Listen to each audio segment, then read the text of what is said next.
O'Reilly. Are your wiper blades chattering, skipping, or squeaking? Don't let streaks or smearing on your windshield compromise your visibility. When it's time to replace your wiper blades, stop by O'Reilly Auto Parts and see our selection. Our professional parts people will even install your new wiper blades while you wait. Stop by O'Reilly Auto Parts today. O'Reilly Auto Parts. Maui Nui is on a mission to help balance axis deer populations for the good of our environment, communities, and food systems. On the island of Maui, they've shared over 126,000 pounds of nutrient-dense protein with the Maui community. Secure your spot now. Become a snack subscriber and join in helping to build more resilient food and ecosystems on Maui. Visit MauiNuiVenison.com. That's MAUINUI venison.com and use promo code BEAR for 20% off your first order. I'm sure a lot of you guys remember the old ceremonial hunting tradition of eating the heart out of the first animal you kill. Meat from those organs are among the most nutrient-rich foods on the planet. You can get those same benefits your ancestors craved via convenient daily capsules from Heart and Soil. Find out more at heartandsoil.co. And remember, use code MeatEater for 10% off your purchase.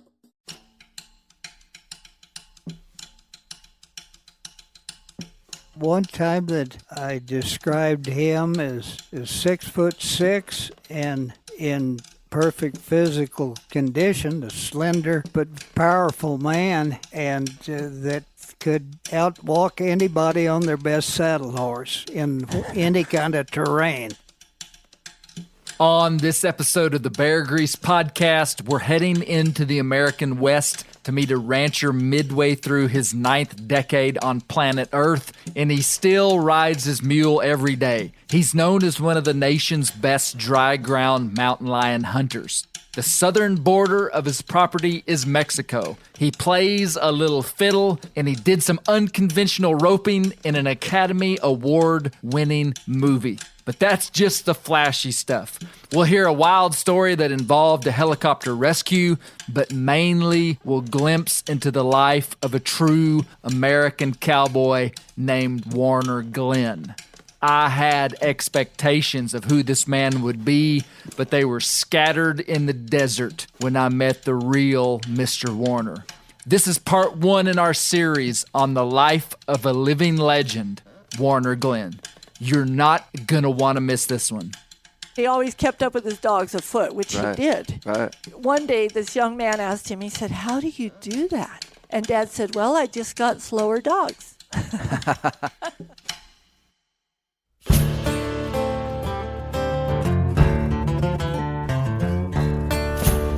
My name is Clay Newcomb, and this is the Bear Grease Podcast, where we'll explore things forgotten but relevant, search for insight in unlikely places, and where we'll tell the story of Americans who live their lives close to the land.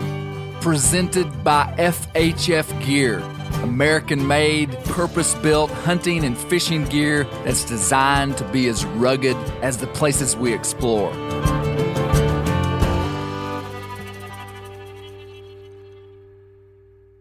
Guys, we've got an exclusive Bear Grease discount code for FHF Gear. That's Fish Hunt Fight Gear. I've been using their products for the last year, and I love carrying my gear in a chest rig or my binos in their bino harness. It's easier and more accessible than a backpack, and it doesn't get in the way when I'm riding my mule. For a limited time, you can head over to FHFgear.com/Bear Grease, and listeners to this here podcast get a discount on purchases for your FHF Gear system, and you can see how I build my gear system. So go to FHFgear.com/Bear Grease for a special code if you're buying stuff from FHF Gear. Check it out. Fish Hunt Fight, FHF Gear.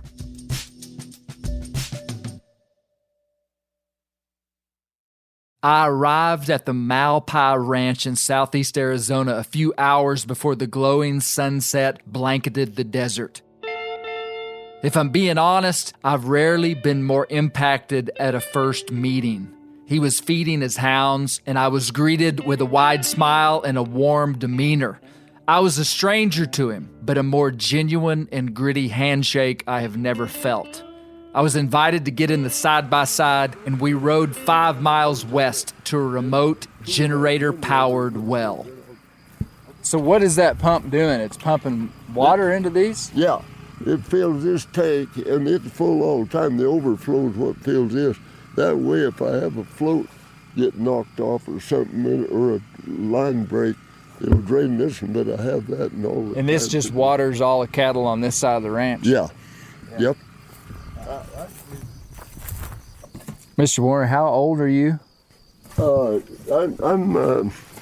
I'm 85. 85. Yeah. So Still working 10 hours, 12 hours a day. I tell you, I've been lucky. I sure have. I can still saddle my horse and ride, and I tell you, and that's good enough. As long as I can do that, I can get something done, you know. But the saddle's getting heavier every year, and the hills are getting higher. Warner Glenn is 6'6", slender, and wiry like American barbed wire, the expensive kind. He's wearing a faded, salmon-colored button-up shirt, and his T-shirt showing through the neck reveals a tattered collar. His cowboy hat is straw and stained with sweat and dirt. He's an old man, but his eyes are as bright blue as you'll ever see. I find that with age, sometimes a man's eyes brighten almost like they've been bleached by the sun.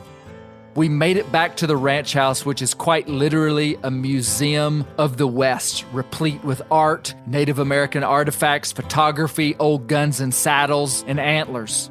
But the dominant theme is beautiful photos of hounds and mountain lions photographed on Warner's hunts, and a huge painting of a jaguar. More on that later. We had dinner with Warner's daughter, Kelly, who we'll meet later, and her daughter, Mackenzie, and some other friends helping on the ranch. Thank you, Lord, for this food, and thank you, Lord, for the guidance and safety you've given us today, and please watch over us through the night and give us all a good night's rest. Amen. I'd heard about Warner Glenn for almost 2 decades, and I knew it was time to go see him. He's known in the hound world as one of the best dry ground mountain lion hunters in the nation. Today, he's probably the oldest active mountain lion hunter left. Later, we'll explain what a dry ground lion hunter is, and that knowledge is very important. But in short, I'll tell you that it's one of the most demanding styles of hunting that there is. Warner has lived a storied life of a true American cowboy. Over the next few podcasts, I hope to do the man and his family partial justice in describing their way of life, their character, and their humility. Rarely have I seen the like. It's been many moons since Mr. Warner played his fiddle, but he was kind enough to break it out on my request.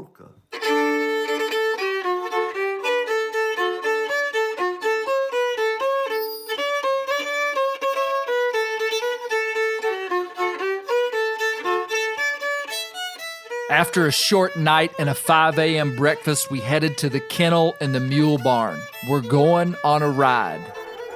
How many dogs do you have, Mr. Warner? It's 16. 16 dogs.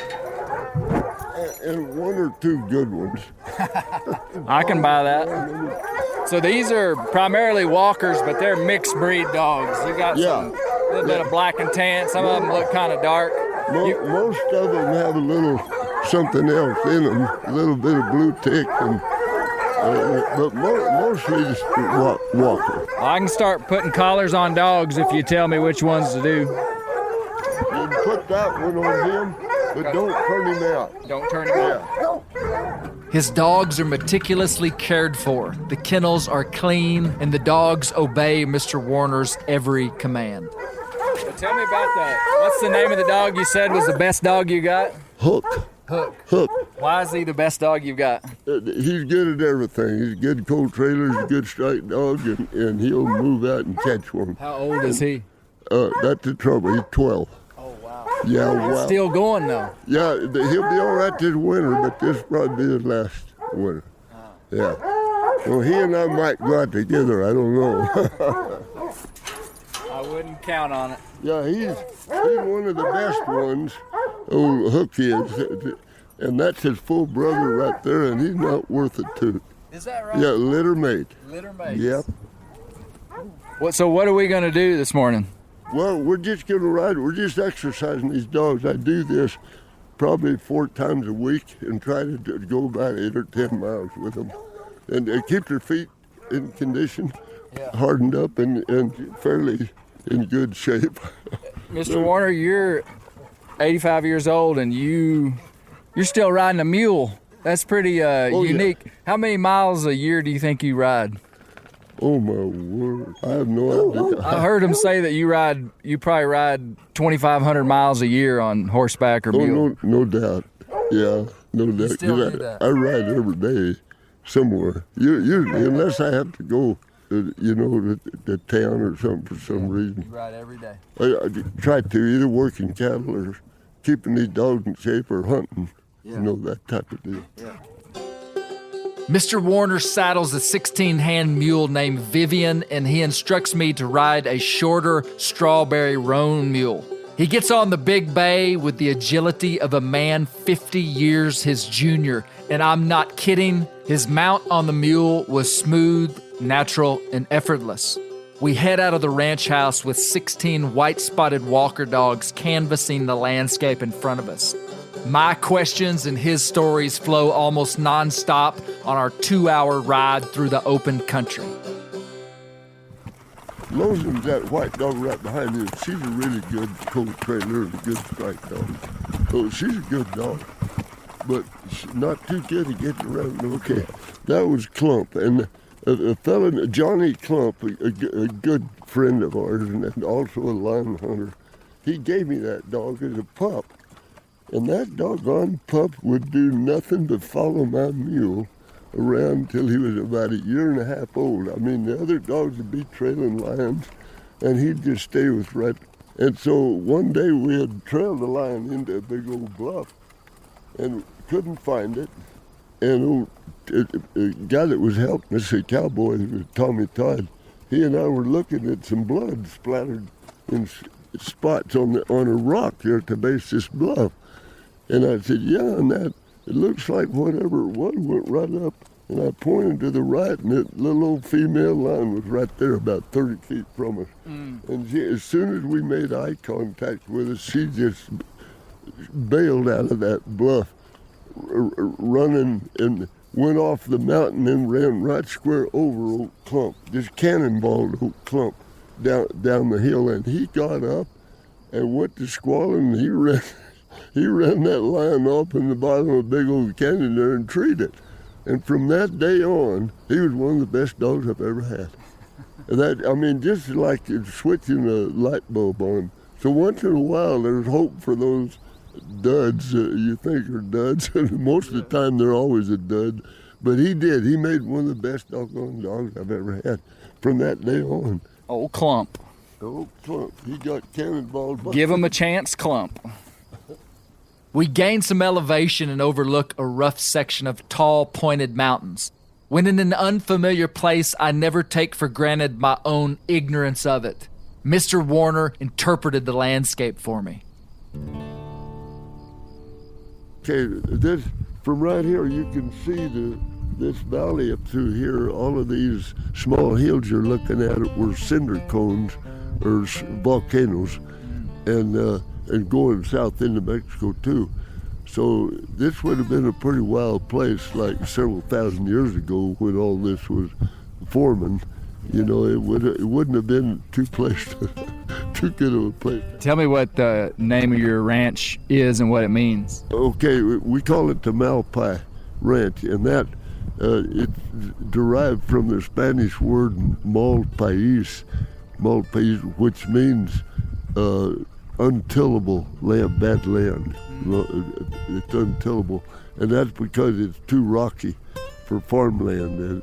It's pretty good cow country though, but they better have good feed on them because they darn sure get sore-footed in a country like this. But Good lion country, too. Yeah, it's pretty good. Some of this good lion country land, it's debatable on how that wall that they built is going to, no doubt it's going to break up some of the wildlife corridors, but it's not continuous. I mean, the Palencias are still open, and it's a good wildlife corridor, that Palencia Mountain. We'll see. We'll see what the future holds. I wanted to ask Mr. Warner about his connection to the land and how his family got here. Here's what he said.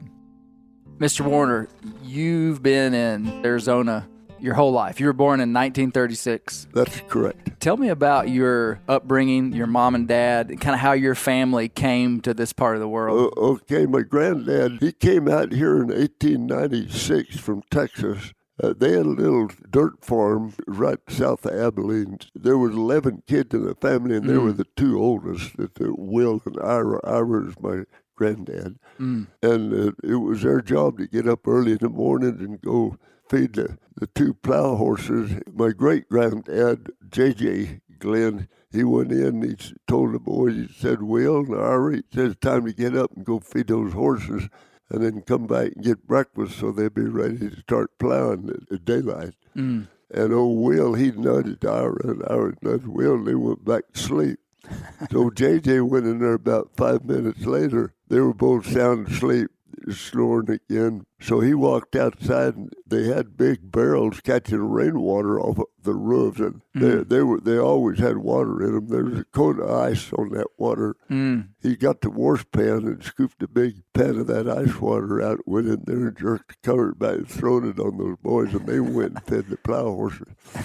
And old Will, he went to saddling one of them up, and Ira said, Will, what are you doing? And he said, I'm leaving here and I'm never coming back. He was 18 at the time. My granddad was 15. And he did it. And he did. Your grandfather's brother. Okay. My grandfather stayed there and went to plow in the fields, but they didn't hear from Will for 4 months. And he came down here and he rode up through that Half Moon Valley. And he rode up, and a lot of this country at that time were homesteaded already, especially in the valleys. Yeah. But the mountains weren't. So he rode up, this is south in the Charcow Mountains, and he rode up that Half Moon Valley, and the grass was just thick and dragging the stirrups of his saddle. And he went to Wilcox, and at that time they had a telegraph line. And he sent his dad a wire, and he said, Dad, if you want to come to some of the best cow country you'll ever find, you ought to come to Arizona Territory. That's what it was at that time. And J.J. did. He brought the whole family out, and that's what brought him out. Wow. Cold pan of water. Cold pan of water. Got him moving. And they homesteaded there at what we call High Lonesome Canyon in the south end of the Cherokee. J.J. homesteaded there, and my granddad, Ira, he homesteaded about 3 miles north of there in what they call Hunt Canyon. I want to read an excerpt from the author Stan Steiner's book titled The Ranchers. It might give us a window into something that's hard to understand unless you've seen it or have lived it. Here it is. One thing that ranchers seemed to have in common was a sense of place, a place on earth. It was not so much that they owned a place on earth, that the place on earth they owned was where their ancestors were buried, where they grew up and would die, where their children were born. They were part of that earth, and their feeling came from more than simply owning, buying, and selling the earth. It went deeper. End of quote. The Glenn's connection goes deeper. I saw this quote inside of a photography book titled The North American Cowboy, a portrait by a man named Jay Dussard. Mr. J is 84 years old, and he has dedicated his life to photographing the landscapes and cowboys of the western United States. He only shoots black and white, and his images are meticulously crafted in composure and lighting. They're stunning. He has multiple photography books. Another one is called Open Country, which I've learned is a cherished phrase and descriptor of the land in this part of the world. In the said book, Mr. J described open country. Keep in mind that these words are written by a man who interprets the world through shape, color, and images. These are Mr. J's words. Open country, my kind, does not mean endless plains. Plains alone are too much like the endless sea for this landsman. I crave relief, changes of level, substantial reference points, in a landscape that is vertical as well as horizontal. Being earthbound is completely satisfying. From a rimrock high enough to overcome the spherical Earth's disappearing act, it is a mesa or a mountain 100 miles distance that defines the sculptural reality, that give perspective to the intervening ridges, rifts, bajadas, and drainages. Surrounding this with clouds of monumental proportions, lit at a low angle from 93 million miles, and your photographic potential may even surpass postcard. At age 23, I finally realized what I had been missing. Space, magnificently articulated by form, relief, light, and unbelievably clear atmosphere, took on a new sense of continuity. I simply wanted to live on this grand piece of sculpture. I wanted to be like a little ant or microbe crawling around on its wondrously complex surface. End of quote. Jay headed west, and one of the first acquaintances he made was with Warner and Marvin Glenn. Listener, take note that I'm holding a sun-faded mountain lion skull with the date November 22nd, 1963 inscribed on it. Here's Mr. J with an interesting story. Well, I got so lucky that I discovered Warner Glenn, and the Glenn family, Warner and Wendy Glenn, were so generous to bring me into their lives, into their world, and they treated me so wonderfully. And they put me on the payroll at the prevailing wage of $7 a day. Now, Warner and his father, Marvin Glenn, they had a hunting business. They would guide hunts for mountain lions, primarily what they were known for. And since I was working at the ranch, they had booked a hunt with a couple from Sierra Vista. And they said, well, you can just go join us on the hunt, and you can kind of babysit the clients. Everybody was riding mules but me, and he had the clients, and we split up so we could cover more country. In fairly short order, Warner saw a lion track on the ground. He said, I don't have time to show you this, and I couldn't see a thing. Mm-hmm. And he says, it's a 4-year-old female, and we're going in the right direction. Mm. So we were on a high ridge and going in the direction that the lion had taken. And then suddenly we came to a place where the ridge dropped off, and it was nothing but slick rock and boulders to get down into the canyon where this lion had gone. And Warner said, you'll never be able to make it down there. And I'm riding my good mule, Mochomo. Mm-hmm. And he said, try and get down there into that canyon. Work your way down easily into that canyon. And he said, I'll see you later. And he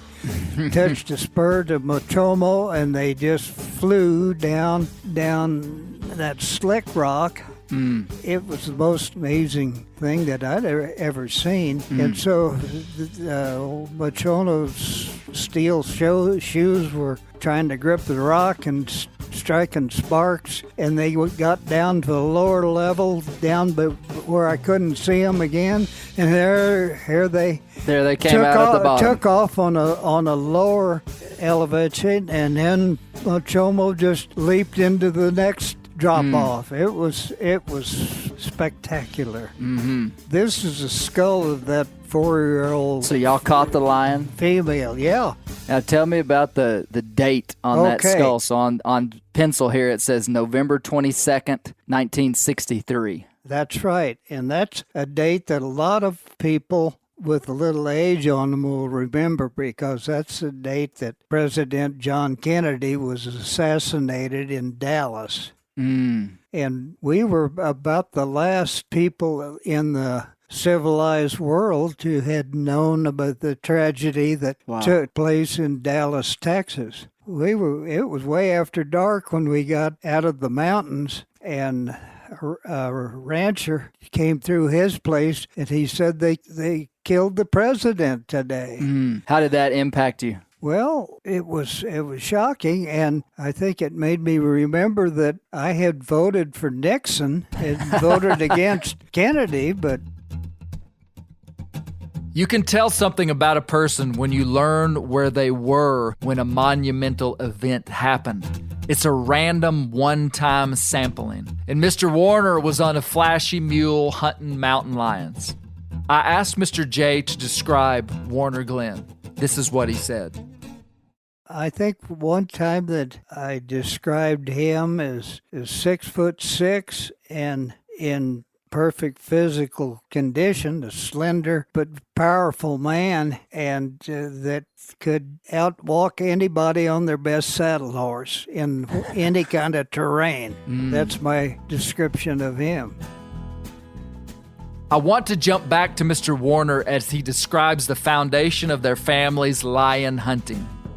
So I grew up there. We call it the J-Bar-A, and it's in the south end of the church house, and that's where I was raised. And my dad was there. At that time, we were raising our own horses, colts, and breaking our own horses. I was just a little old boy. The lions would kill those colts. He couldn't hardly raise a colt there because the lions were killing them, and also they were killing a lot of calves too. So he got his first lion dog, a red bone hound, from a guy down in a valley called El Prida. And he took that hound up there, and that's when he first started lion hunting, 1936. 1936. Yeah.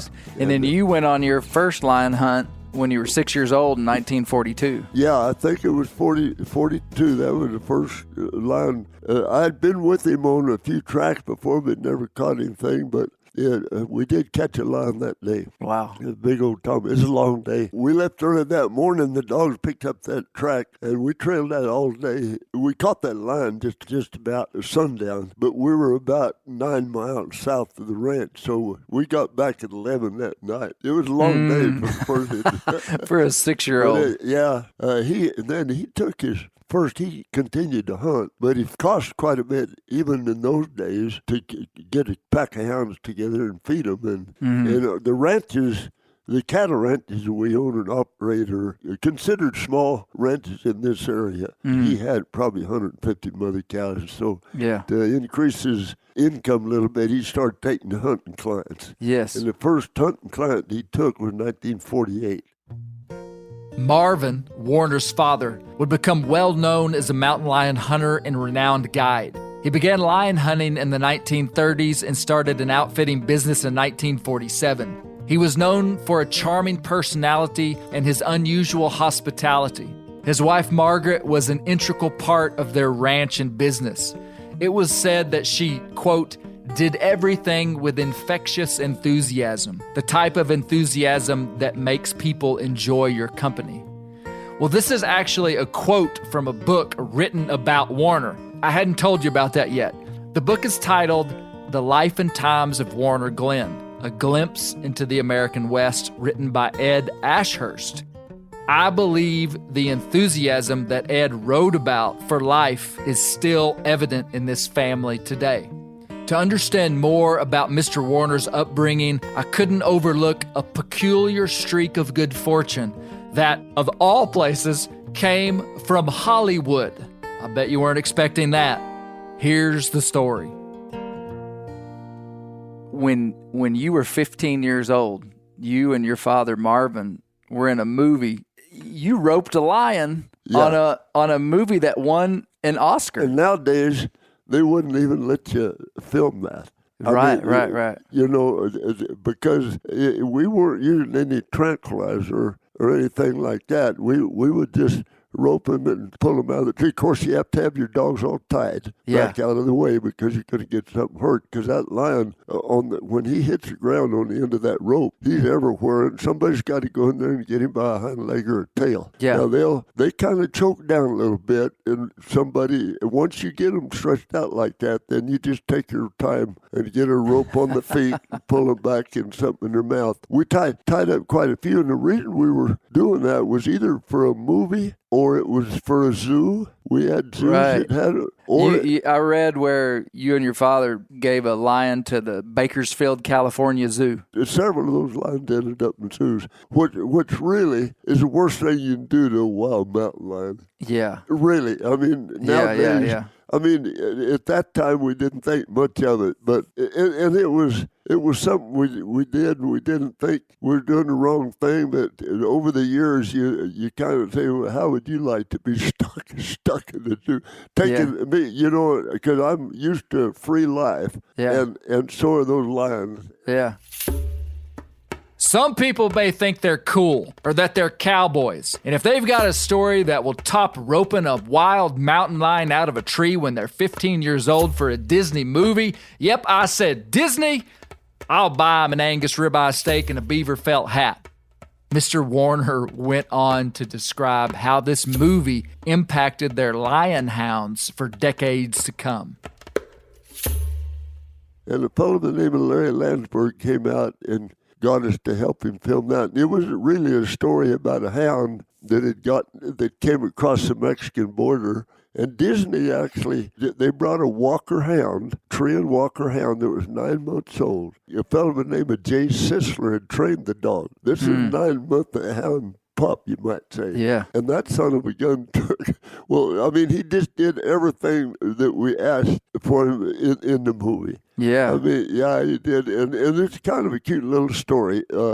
Rex Allen narrates it. But anyway, it went on to win the Academy Award that year for the best live action short. It was a 20-minute short that showed with a feature film. Oh, wow. Yeah. That's something. Before that picture, most of all our dogs were black and tan or red bone, blue tick, red tick, that type of just the old English breeds, and good dogs. I mean, we had some good son of a gun. And then when we saw that walker that they trained was a Treeing Walker out of somebody right there in your country. I'm not sure.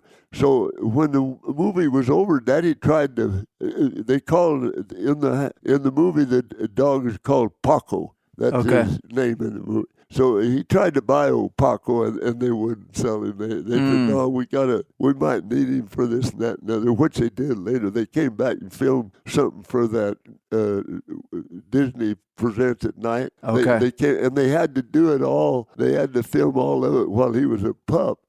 So they wouldn't sell him Paco, so he said, I'm going to try to give it. He bought a female out of Finley River Chief. Okay. Out of Missouri, I think. Yeah. And then he bought a male out of House and Bali. Okay. And the male was 2, and the female was a yearling. So we got him and started raising pups.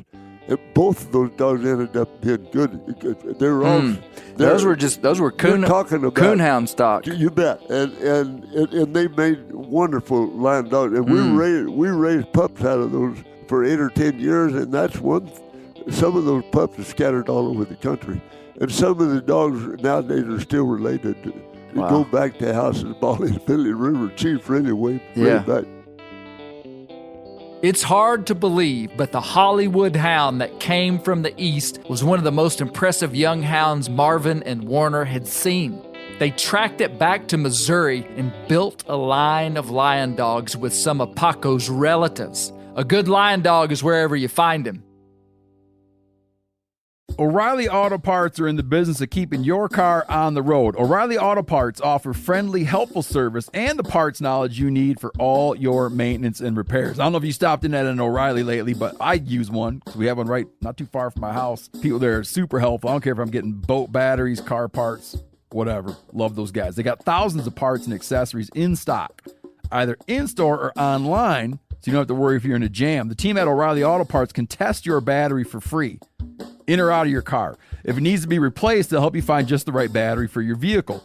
If you need your windshield wipers replaced, a brake light fixed, quick service, they'll help you find the right part or point you to the nearest local repair shop for help. Whether you are a car aficionado or an auto novice, you will find the employees at O'Reilly Auto Parts to be knowledgeable, helpful, and best of all, friendly. The professional parts people at O'Reilly Auto Parts are your one-stop shop for all things do-it-yourself auto. You can find what you need in-store or online. Stop by O'Reilly Auto Parts today or visit us at O'ReillyAuto.com/meat-eater. That's O'ReillyAuto.com/meat-eater. We've all seen plenty of gadgets and fads come and go, but here's one product that stood the test of time: Seafoam motor treatment. Lots of hunters and anglers know that Seafoam helps engines run better and last longer. It's really simple. When you pour it in your gas tank, Seafoam cleans harmful fuel deposits that cause engine problems.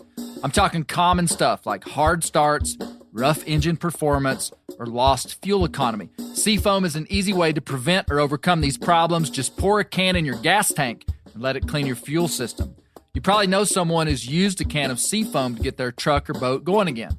People everywhere rely on Seafoam to keep their trucks, boats, and small engines running the way they should the entire season.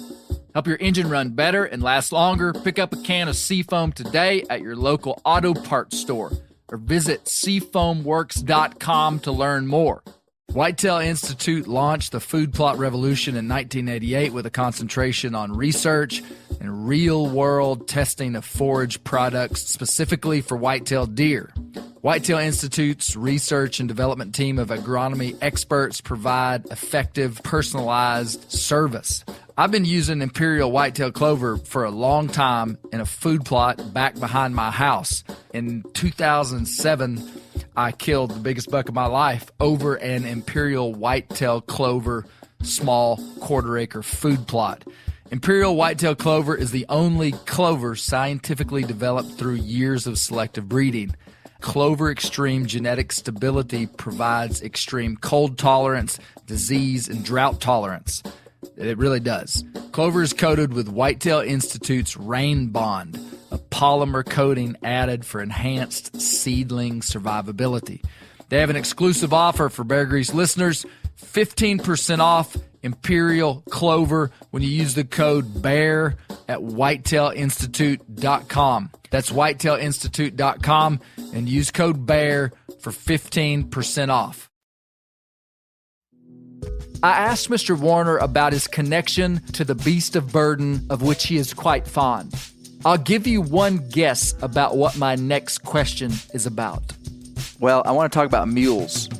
Just give me your spiel on mules and horses. In cattle work here on the ranch, we like to use horses. They're a little more responsive and that type of thing. We're just, although we use mules a lot of times, we don't have the horses up if we have to work in cattle. But in the hunting, my dad and I used a lot of horses when we first started hunting early. In the 40s and early 50s and 60s, we were horseback most of the time even hunting because we were raising all those horses in the mountain. Yeah. And we were breaking them ourselves. So they were good mountain horses. It's kind of hard to find a good mountain horse now. But we went to use mules. We use mules all together now when we're hunting. They take care of themselves in that rough, rugged country. They hardly ever get crippled, hardly ever get hurt. If they do happen to fall with you, and I'm not saying a mule won't fall with you, they will. I've had them fall with me. But usually when they get in a real bad place and fall or get in a tight situation, they'll kind of relax and wait a minute. They don't panic.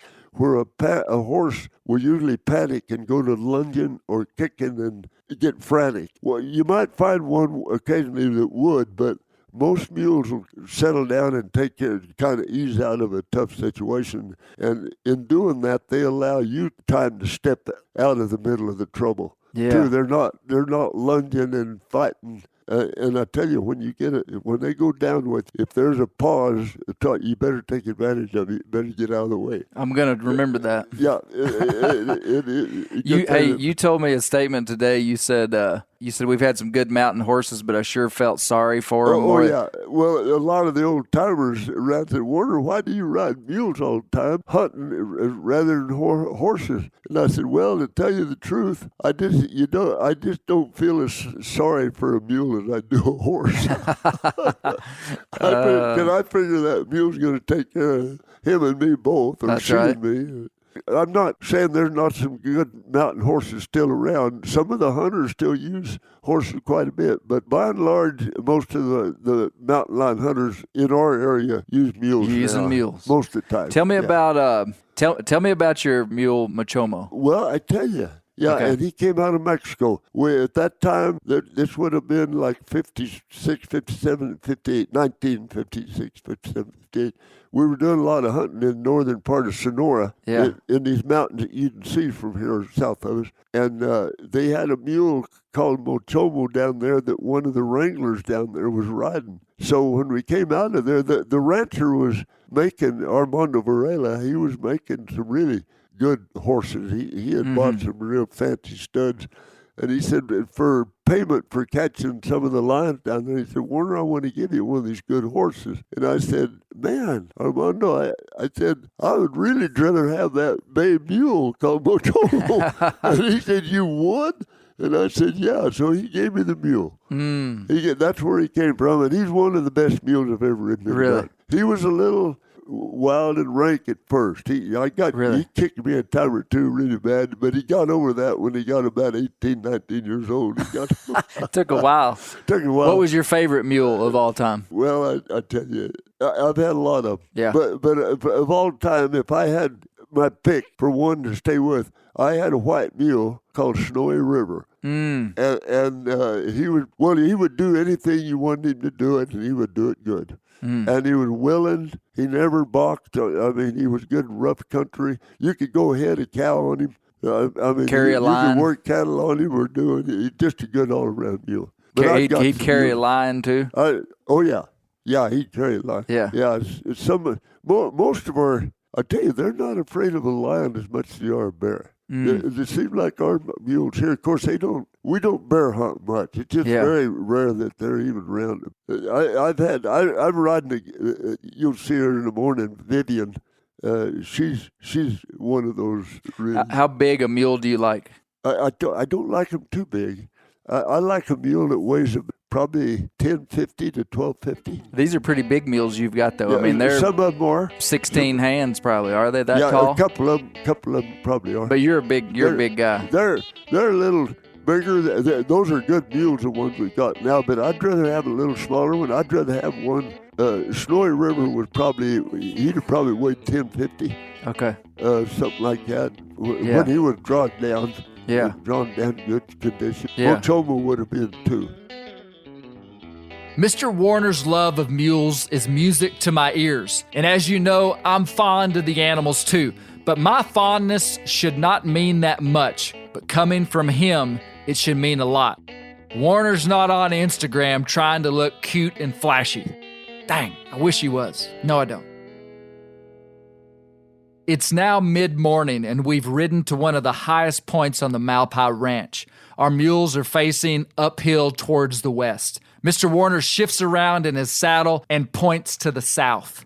The life of the Glens can't be understood without a realization of where they live. The landscape defines their existence. The southern boundary of the ranch is the Mexican border, and he's got some wild stories. So, those mountains are in Mexico? Yeah, all of this country you're looking at right south of us here, we're in old Mexico. That big range you see right there kind of southeast of us is the starting of the Sierra Madre Mountains in Mexico, and they're continuous clear to Mexico City. I can see the wall down there. Oh, yeah. That's what wow. that line is. That you can see it on that side going out through the hills and then that side going into the mountains. So, just used to, it was just a barbed wire fence? Just a barbed wire fence, yeah. When we bought the ranch, it was an 8-strand barbed wire fence, and they had a steel T-post every 12 feet. So it was a pretty good fence, but it was old. It was wore out. We were mending the fence all the time. So and then the first thing they did was build a vehicle barrier, and that was in the early 2000s. Of course, the vehicles could still get over it. I mean, they would just ramp over it. Really? Yeah. You've had some lots of encounters with people carrying drugs over the border. Oh, yeah. I tell you, Kelly and I probably have run into like 25 or 30 bunches in the mountains over the years that had big bales right on them. And we just ride. I mean, you come around the bend of the canyon, and there's nowhere to go, and they're right there. We just ride up to them. We always got our dogs, and we got guns. I mean, we've never been worried about. We've never been threatened by them because it surprises them as much as it does us. And I just talk to them in Spanish and tell them we're lion hunting and we're on our way. But the looks on their faces sometimes, those drug mules they call them, really, it's a big relief to them when they know we're not carrying a badge or something. But when we get away from them, we darn sure report those. Yeah. We turn those, and that's why the Border Patrol worked with us so good. We've had I've run into quite a few carrying bales right through the ranch here. Mm-hmm. And in fact, we've found probably over the years 30 or 40 bales that have been abandoned. And when we do, we don't pack them in. I get the Border Patrol and take them and have them pick them up. Well, I've been on this ranch less than 24 hours, and while we were driving into your ranch, the Border Patrol was pulling out of your driveway they told us 6 people they had picked up just yesterday, so that's common. That's right. Yeah, that's a kind of an everyday occurrence, or at least 3 or 4 times a week now. Honestly, some of his stories, and there are some very specific ones in the book, remind me of Daniel Boone's encounters with hostile Indians in the backwoods. Mr. Warner has used his tact, genuine demeanor, and cultural understanding, he can speak Spanish, to get him out of trouble a lot of times. Speaking of trouble, I want to hear Warner and his daughter Kelly tell about the time they got into some big trouble in the backcountry hunting lions in 2015. And this is also a great place to introduce you to Kelly Glenn Kimbrough, Warner's daughter. She's worked on the ranch and in lion outfitting with her father for decades. She is an accomplished rancher and dry ground lion hunter herself. And honestly, we could be doing a whole podcast on her life. What an incredible lady. Luckily, we'll hear more about her in part 2. These next interviews were done separately, but Kelly and Mr. Warner are telling the same wild story. There's a mountain in the north end of the Pelton Sea. Actually, it's in the New Mexico side, called Pratt Peak, and it is a terrible, rough, bluffy son of a gun. And we had come over the top of Pratt Peak, and we had led down through some really bad rims and rocks and stuff. And I told Kelly, she was behind me, and we had a couple behind us. And I told him, I said, I think we can ride from here on. So I got on my mule and was sitting there, and Kelly went to get on her mule, and she went on the uphill side just because it's easier to get on. Here's Kelly. And there was about a couple inches of snow on the boulders and stuff. On our mules, we do it all the time. We get on the off side. If that's the uphill side, we get on the off side. Right. So I stepped up on a boulder and put my right foot in the stirrup to get on. And when I did, the boulder was cracked from the freezing and thawing, and it broke off and it hit her on the back leg. It was literally the second day I started riding after having my shoulder rebuilt. So I didn't have my full strength, and I was able to grab on to the saddle, but my right foot was hung in the stirrup. So I was off hanging on. It was going to be a disaster. And the mule has She is lunged. bailing off the mountain, and it was frozen ground, boulders. It was a terrible deal, and I knew it was going to hurt if I hit the ground, so I'm trying to hang on, and then she stepped. This leg was back here, and she stepped right on it, and it broke it in 7 places. But what it did, it flipped it around backwards, but when she stepped on it, it jerked this foot out of the stirrup. And it jerked me free. Well, I was going so fast that they were watching, Dad and Rick and Heather, the people that were with us. They said I made like 2 full flips, and then I hit a boulder with this side of my head. And in those flips, I remembered seeing my leg going by a point in the wrong direction. She looked up and she said, Dad, my leg's broken. And I said, boy, Kelly, it sure is. And I mean, what can you say? It was pointed south and she was heading north. You know, it was a bad deal.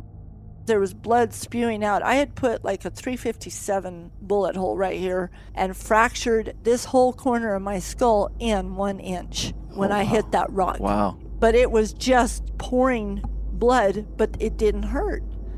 This hurt. And he said, I know. And he grabbed my leg and he said it was like a bag of bones. It was just loose. There was a man and his wife with us, and the man, Rick, he got Kelly by the arms and held her there on the hillside just to help her stabilize her so she wouldn't slide or roll any further down the mountain. I could see, I knew I had to straighten that leg. I mean, we were way up there. We knew we were going to have her evacuated somehow. So I went ahead and I told Kelly, I'm going to straighten your leg, Kelly, and then we're going to splice it and we'll immobilize it. So I just pulled it out and told the right direction. Yeah. I went ahead and cut 4 or 5 of those yucca poles into a stalk that grows out of the yucca plant. And cut them in about 18 inches. And then I took them down there and I had a roll of electrician's tape in my saddlebag. And so we used those stalks for splints and taped them pretty tight with that electrician tape. And then we went, this was 11 o'clock in the morning.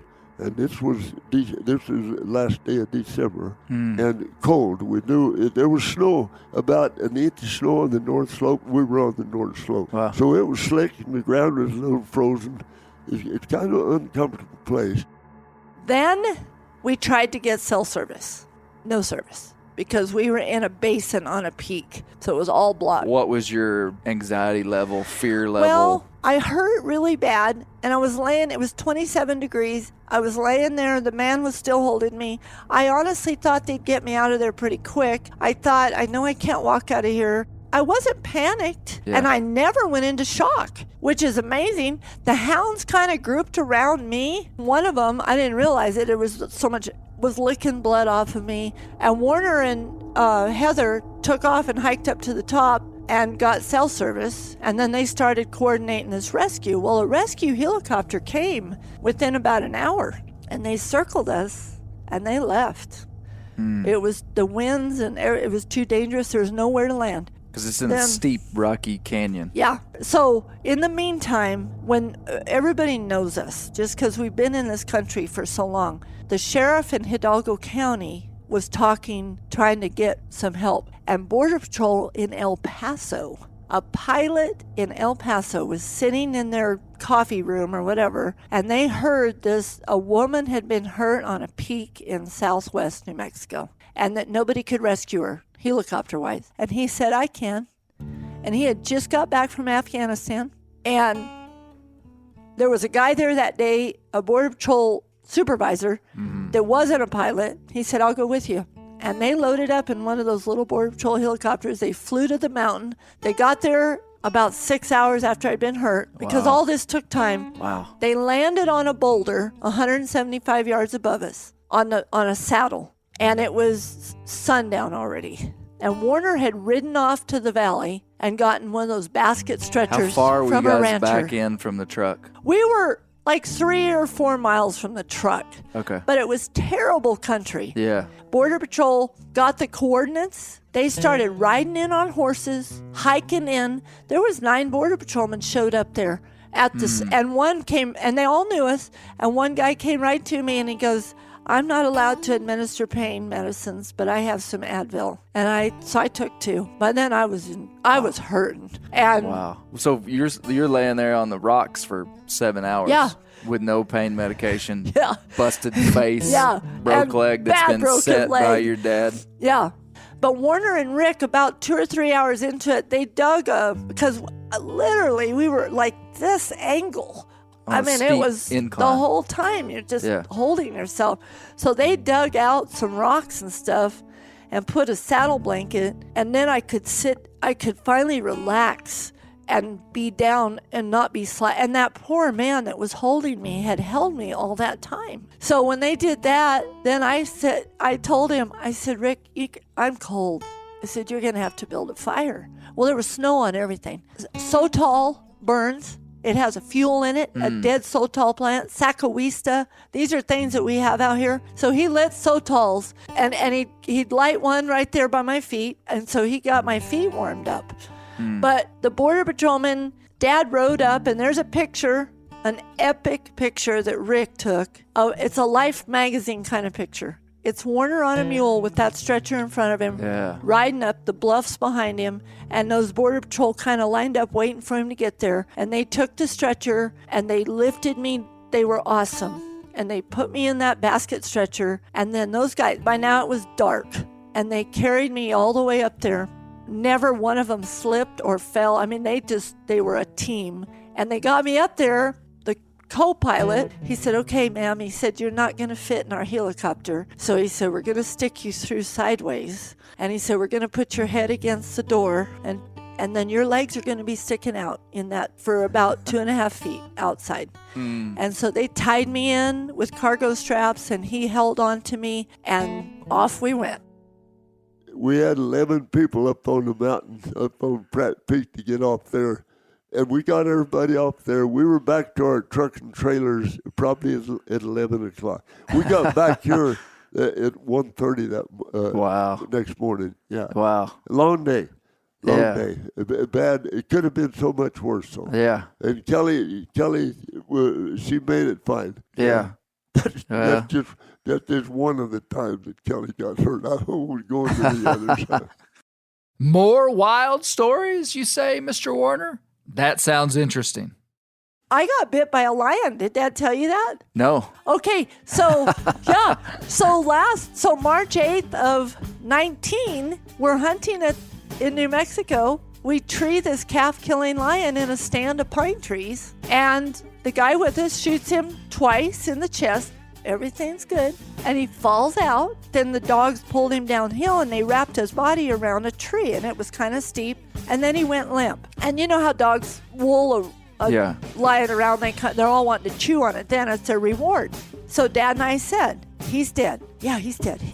But I am a Miss Practicality. I didn't want him to drag him down the hill, so we'd have to pull him back up to skin him. So I put my foot on the back of his shoulders to hold him against the tree.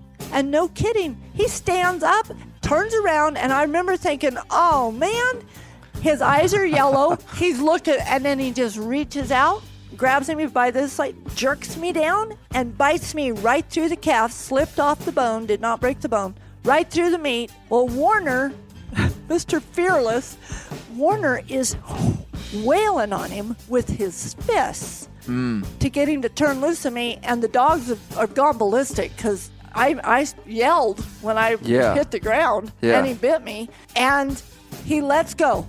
Then he takes off and runs off, and the dogs went, and Warner shot him point blank with his pistol. Well, the poor guy with us had never been in on a lion or any of that. First he says, did you see him bite you? And I'm like, yeah, I did. And I'm thinking, oh man, he broke my leg.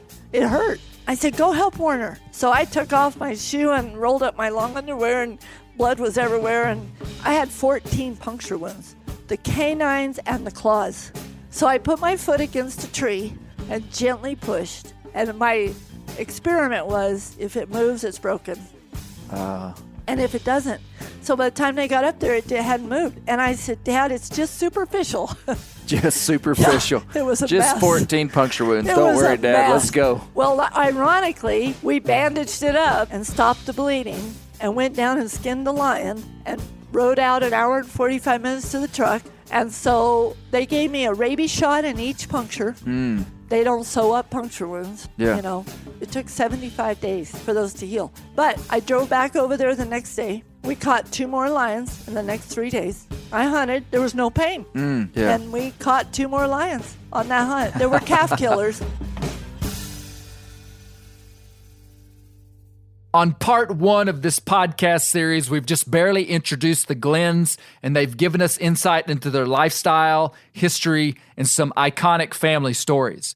Next episode, we'll dive in deeper into the craft of dry ground lion hunting, and we'll learn that Warner was the first person to document a live jaguar in the United States. He wrote a short book about it called Eyes of Fire. We're going to hear the whole story directly from him. I truly cherish the opportunity to highlight families like the Glens. In my opinion, Mr. Warner is the embodiment of a living legend, and we haven't even heard half the story. Later, we'll learn how he and his wife, Wendy, who has since passed away, helped start an influential conservation group called the Malpai Borderlands Group. You also haven't heard about the fist fight in his younger years that catalyzed a life-altering change in Mr. Warner about how to deal with confrontation. Later in his life, he'd be known as a diplomat for the open country of Southeast Arizona. Here's what Kelly had to say in closing about her father. We have a unique lifestyle. We have a unique family because we were raised to respect each other, to be cohesive, to collaborate. Whether it was to collaborate with our family to get it done or to collaborate with changing of time and conservation becoming such a big deal. We are so blessed. Mackenzie is 6th generation. Yeah. She will carry on the ranches. She wants to. We've given her every choice not to. What she's doing right now in her side business, we want her to be able to develop something that she can call her own. Yeah. Because until Warner's gone, and then I'm gone, she will be under the umbrella. She won't be the leader. However, Warner has gracefully let Mackenzie and I take on more and more. Mm-hmm. And we do it respectfully. I know the answer, but I ask Warner. Mm-hmm. One thing I think is left out in a lot of families as they transition through the generations, a lot of times the elderly generation doesn't really give the next generation a lot of respect because they're still stuck in that mindset and they are still in power. And Dad's pretty good at that. There's now and then he'll say something real quick and forceful, and then he'll backtrack immediately and say, tell me the rest of the story, because I know the rest of the story. It's like whether it was to do with the border or whatever was happening, I'm the one that's getting the emails, the phone calls. Mm-hmm. Dad has a great life. He goes and exercises his dogs. He does his ranch work. We kind of run interference with the way life is nowadays. Mm-hmm. As you know, there's so many issues. Mm-hmm. But I would just say something that's forgotten in a lot of families is maintain your traditions and the history of your family and the ethics and respect and morals of your family, your community, your environment, your landscape. Mm-hmm. Because we're only here for a short time, but we need to, when we leave, we need to be remembered as Warner will be as a legend. It's been a great life. I've been so blessed to have such a mentor. Yeah. And sometimes it's been really tough because I'm a woman in a man's world. Mm-hmm. Luckily, my dad has respected women and the fact that they can work equally hard. Like I said earlier, be your personal best. Mm-hmm. Do your best. And that's all he asks of people, whether it's clients or family or whatever. That's incredible. We just did an extensive podcast series on Daniel Boone. Yes. What's wild about the end of Daniel Boone's life, Boone lived to be 86 years old. They said when he was an old man, he hardly recognized the life that he had lived. And he was quiet and he was humble. And you would have thought he would have been this like proud, boastful guy for all the incredible stuff he did in his life. And there was a family member that said the old woodsmen that had spent their life in solitude, when they were old, they were humble, they were meek. Yeah. I see that almost in your dad. Exactly. There's a humility that is unique that you would think that life would have built them up inside of their accomplishments, but it actually has made them more humble. Exactly. Yeah. And he'll tell. So a young houndsman will ask Warner. You know, we've always said he always kept up with his dogs afoot, which Right. he did. Right. One day, this young man asked him. He said, "How do you do that?" And Dad said, "Well, I just got slower dogs." Humble. But yeah, Humble. yeah, humble. And just like the example of that lead dog way up there quietly going on, the old dog. We have an old dog named Hook. And when you see Hook 200 yards out there quietly going on, that's Warner. You know, that's an example of what Warner is.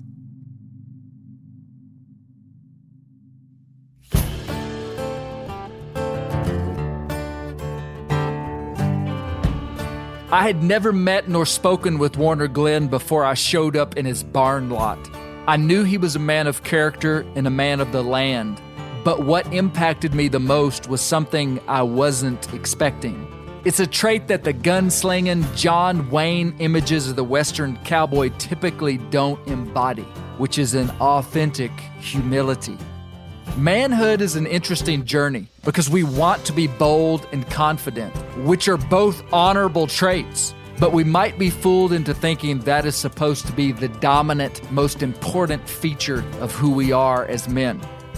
However, what Mr. Warner showed me in the very short time I was with him, that confidence and boldness flow out of humility and servanthood of those who you're around.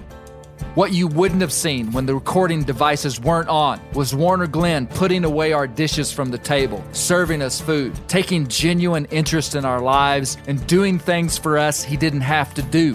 One could argue that anyone could put on their best behavior for a guest, but I can tell you there aren't two Mr. Warners. There's only one. And that is the definition of authentic. And that's what I want to be when I grow up. Again, I can't thank you enough for listening to Bear Grease. Don't miss part 2 of this series on Mr. Warner and Kelly. I have a feeling it's going to be better than the first.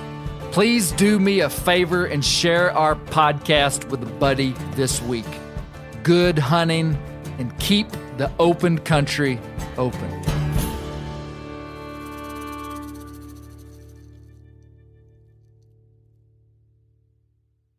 I'm sure a lot of you guys remember the old ceremonial hunting tradition of eating the heart out of the first animal you kill. Meat from those organs are among the most nutrient-rich foods on the planet. You can get those same benefits your ancestors craved via convenient daily capsules from Heart and Soil. Find out more at heartandsoil.co. And remember, use code MeatEater for 10% off your purchase.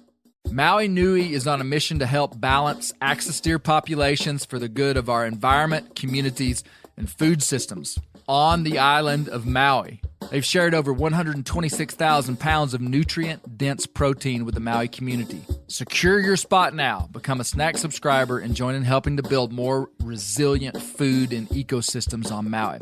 Visit MauiNuiVenison.com. That's MAUINUI venison.com and use promo code BEAR for 20% off your first order.